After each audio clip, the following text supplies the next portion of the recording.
Look, I've been obsessed with anime swords forever, and trust me, these blades have some cool personalities, histories, and even souls sometimes. Remember, when a character draws their legendary sword, you know things are about to get real. I've counted 10 swords that broke the power scale, where some bring hope, others terror, and it begins with 10th Kusanagi Sword, Naruto. The Kusanagi sword is one of Naruto's sickest weapons, and when Orochimaru first pulled this bad boy out during his attack on the Leaf Village, that fight against the third Hokage still gave me chills, because this thing extended like a snake strike, crazy fast and deadly accurate. But the creepiest thing is that our Orochimaru could control it with just his mind, and he'd barely move his hand and bam, the blade would change direction mid-air. Perfect for someone as snake-obsessed as him with legendary sharpness that could slick through practically anything except when it met Naruto's Four Tails chakra cloak. What makes the Kusanagi even cooler is that it comes straight from actual Japanese mythology. It's one of Japan's 3 sacred treasures. In the old stories, the god Susanoo found it inside an 8-headed serpent. How metal is that? The Naruto universe takes it even further with multiple versions of the sword and Itachi's Totsuka blade.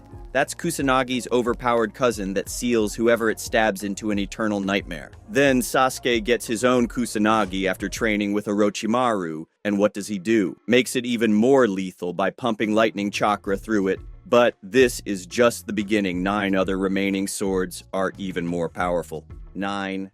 Scissor Blade. Kill la Kill. A giant red scissor. Not a sword, not a gun. Half of a freaking pair of scissors. And it's absolutely savage. Ryuko's dad made this monster from hardened life fibers. An alien fabric that's alive and wants to eat humanity. This beast slices through life fibers like butter, making it god tier. But wait, it gets better. This weapon evolves with Ryuko's rage. The madder she gets, the deadlier it becomes. And when she kicks it into decapitation mode, that's game over for anyone standing in her way. This isn't just a weapon. It's Ryuko's middle finger to the entire system. Every slash screams, "Screw your rules." Every cut represents her tearing down the lies she's been fed her entire life. And after all that bloodshed, all that revenge, she drops both blades into Tokyo Bay. Like a true badass who knows when to let go. 8. Demon Dweller Sword, Black Clover. Just imagine. You're showing up to a magic fight with 0 magic. That's Asta's whole existence in Black Clover. But this crazy bastard brought something even better. The Demon Dweller Sword. And this skinny blade doesn't just level the playing field. It flips the damn table. First off, it eats magic. Any spell thrown at Asta, gone. Your ultimate attack you've been charging for 3 episodes? Deleted. That defensive barrier you were hiding behind? Shattered. But that's just the appetizer. This sword has a mind of its own. It'll start vibrating when shit's about to go down, like it's hungry for the fight. And when Asta gets pissed, this blade even feeds on that rage. Means a complete wave of pure anti-magic that cuts through spells like they're made of wet toilet paper. But the creepiest thing I ever found on this sword was this baddie sword will steal your magic. 7. Nitarin Blades. Demon Slayer Kimetsu no Yaiba. Do you ever wonder how humans stand a chance against demons that can heal from anything? There are just 2 words. Nitarin Blades. These monsters are forged from scarlet crimson iron sand and scarlet ore. Materials you can only find on mountains bathed in constant sunlight. And it does matter because these blades absorb sunlight, a demon's worst freaking nightmare. And things get even darker, because when the first time a demon slayer draws their blade, it changes color. And not for show, but this color reveals your soul, your fighting style, and your destiny. Like blue for water breathers like Giyu, calm on the surface but will drown you with precision. Red for flame breathers like Rengoku, pure passion that will incinerate your existence. And yellow for thunder users like Zenitsu, one strike, so fast you're dead before you know it. 14 colors, 14 destinies. From the pink blade of love breathing to the twisted serpent sword of Obanai. That's why when a Hashira's blade is engraved with Destroyer of Demons, it's a promise written in steel and sunlight. 6. One Piece. Emma. This beast belongs to the 21 great grade swords, the Owazamono. But forget the fancy title, because the best thing about this sword is that it is legendary, as it is the only sword that ever made Kaido bleed. The same Kaido they call the strongest creature alive. When Kozuki Oden wielded this demon blade, he carved a scar into Kaido that the Emperor still carries decades later. A wound that screams, "I'm not invincible." But Enma demands a price for this power. This sword will drain your haki like it's dying of thirst. Most swordsmen who try to wield it, their arms shrivel up like raisins as Enma sucks them dry. When Kozuki Hiyori handed this blade to Roronoa Zoro, she wasn't just giving him a weapon, but giving him a challenge. Can the man who wants to be the world's greatest swordsman tame the blade that even legends fear? But wait a minute, because this is still nothing in front of the other remaining top 5. 5. Dragon Slayer Berserk. Forget your pretty katanas and magical blades. We're talking about the real monster on this list. The Dragon Slayer isn't a sword, but a goddamn statement. 7 feet of brutal iron.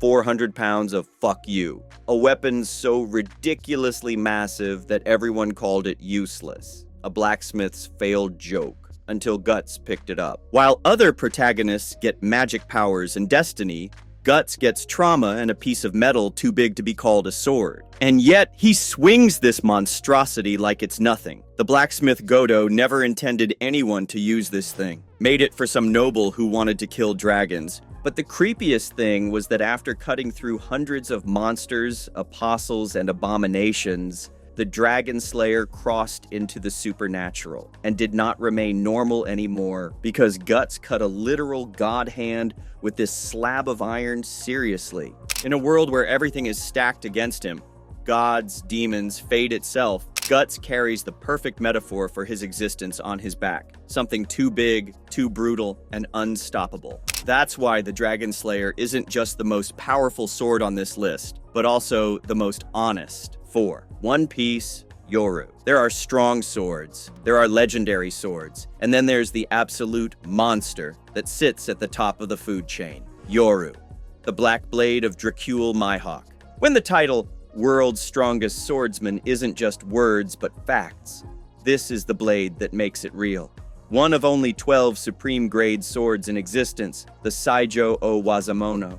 But even among these godly weapons, Yoru stands alone. You've seen those green flying slashes? The ones that bisect entire warships like they're made of paper? The same blade that carved through a mountain-sized glacier with a casual flick of Mihawk's wrist? But the supremer grade is not just the only thing that makes it creepiest among others, but it's that Mihawk turned it into something even more lethal. A true black blade. Years of battling with his haki changed the molecular structure of the sword. The only supreme grade sword to achieve this transformation, and because of that, it makes every other swordsman in the world measured against this standard and every other blade compared to this monster. They call it night for a reason, because when Mihawk draws Yoru for his enemies, dawn never comes. 3. Murasame Akame ga Kill. This isn't your average katana. Seriously. One tiny cut and you're dead in seconds. The whole blade is coated in this crazy powerful poison that has absolutely no cure. The moment it touches your blood, the poison rushes straight to your heart and bam, game over. That's why they call it the one-cut killer. And trust me, it lives up to the name. This means, seriously, when Akame first reveals what her sword can do, I was like, no way, that's so OP. But the creepiest thing was, Murasame only works if you have a heart. Sounds obvious, right? But this limitation is huge. It means Akame can't use it against armor, machines, or zombies. And when things get intense, Akame has her ultimate trump card, Enodzuno, or Little Warhorn. She cuts herself with Murasame. Insane, right? To activate it. Her body gets these crazy demon markings, and her strength and speed go through the roof. But man, the price is steep. It wrecks her body and leaves these permanent scars. When enemies see Murasame coming, they freeze in terror. One cut, that's all it takes. And if the third sword is that much of powerful, then just imagine the level of the top 2 swords of this game. 2. Zangetsu, Bleach. Now let's talk about the GOAT of all Zanpakuto, Zangetsu. Every time I rewatch Bleach, I still get chills when Ichigo first calls out its name. When Ichigo first becomes a Soul Reaper, Zangetsu is this massive cleaver that's almost as tall as he is. With just raw power, fits Ichigo's personality, right? The way he swings that huge thing around like it weighs nothing is so badass. The coolest part about Zangetsu is how it grows with Ichigo. In Shikai form, that enormous silver and black blade lets him channel his spiritual energy into his signature move, Getsuga Tensho, that blue crescent wave of destruction cutting through everything in its path. I still yell, Getsuga Tensho, every time I watch those scenes. But when Ichigo achieves Bankai and unlocks Tensa Zangetsu, OMG, that moment in the Soul Society arc had me freaking out. The giant blade shrinks down to this sleek jet black katana with that distinctive manji guard and that small chain dangling from the hilt. So simple, yet so intimidating. And the speed boost Ichigo gets? Insane. Even Byakuya couldn't even track his movements. With Bankai, his Getsuga levels up to Kuroi Getsuga, that black wave of spiritual energy that just obliterates everything. The first time he used it against the Wizards, I was screaming at my TV. But the biggest mind blow came when we found out the truth about Zangetsu, that the old man wasn't his true Zanpakuto spirit at all, but his Quincy powers taking the form of young Yuach, and that his hollow was his true Soul Reaper power all along. When Ichigo finally gets his true Shikai with those twin black blades, one larger blade representing his hollow Soul Reaper power, and the smaller one for his Quincy side, it just perfectly symbolizes his mixed heritage. Venus Denoa, the misfit of Demon King Academy. And now for the #1 spot, Venus Denoa from the misfit of Demon King Academy. Guys, this sword is broken. Like the writers just said, screw power scaling and created something completely ridiculous. This beast is wielded by Anos Voldegod, already the most OP character ever. And it's not even fair. Venus Denoa doesn't just cut things, but erases them from existence. Not just people or objects, but about erasing actual concepts. I nearly fell out of my chair when Anos first pulled this thing out. The show calls it the Sword of Destruction, or Abolisher of Reason, Rimetsuken in Japanese. And this sword can delete the idea of healing or regeneration itself. Like when that guardian god of time tried to heal by reversing time, and Anos was just like, nah, and cut through the actual concept of time reversal. That was insane. But the creepiest thing was, it was a transformed order of the goddess of destruction. Anos turned a divine concept into a weapon.